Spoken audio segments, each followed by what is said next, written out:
Ford says he wants the central government of Ontario to have more control over the water, to take it away from the individual boroughs who are responsible for regulating it and making sure it's clean and fun stuff like that, and let the main government take it over. The problem is, see, Ford also has this great big omnibus bill, which has the thing about the speed cameras he wants removed.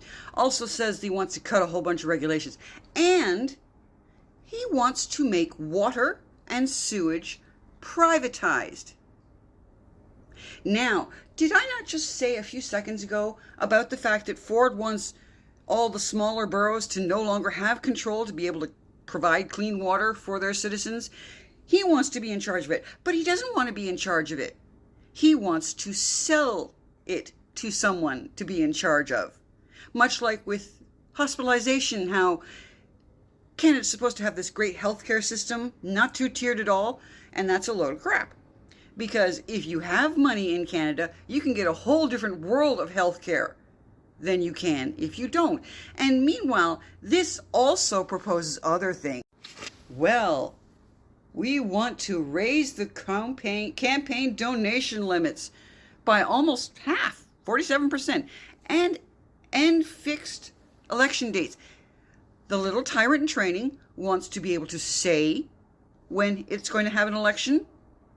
So much like how the Ontario citizens were stupid enough to fall for the idea that a hat that said Canada's not for sale meant that Ford would be a good governor or a good premier. No. Just like the fact that that little thing with the states recently, where he did the commercial showing Reagan's speech talking about how tariffs are bad, he thought that would be a nice little troll on the United States, while also reminding all of the citizens of Ontario that he is on their side. Except he's not.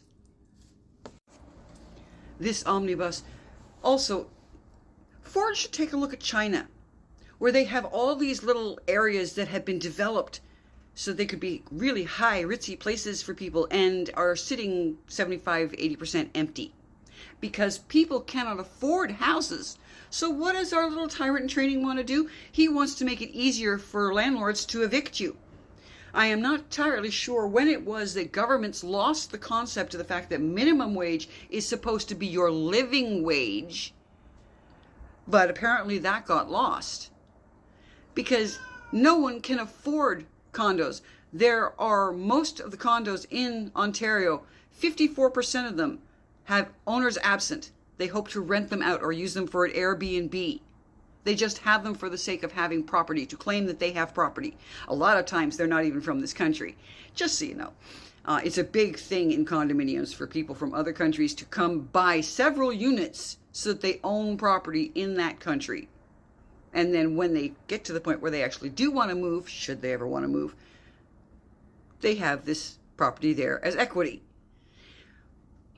So he wants to make it so that the landlords can raise your rent more easily, evict you more easily, and he also wants his construction buddies to be making condominiums and semi-detached houses while he destroys green space and farms to do that, even though what Ontario and specifically Toronto needs are rental buildings.